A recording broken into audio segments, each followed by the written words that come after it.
Hi, it's me again with Corel Draw Tips and Tricks. And this video is going to be, I'm going to call it contour out and in to get two totally different looks.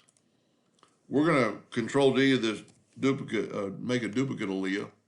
And this one, we're going to left click, right click in red. And then I'm going to contour it 0.5 to the outside with rounded corners. And I get that. To me, there are a couple problems with that. It's not really a problem. It's the way you kind of look at things. You've got a gap in here on the H, and you've got a square box on the other one. So let's duplicate Leah and put it over here. Now this one, let's contour to the outside 1 inch, twice as thick.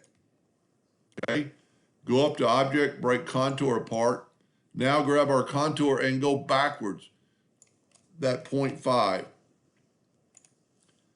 See what it did? It gave it just a totally different look. Let's go to break contour apart and move that down.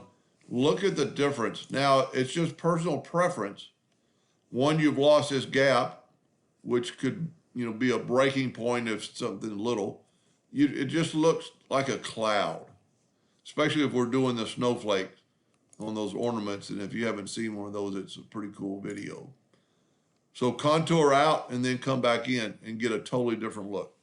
Hope that helped a little bit. Thank you for watching.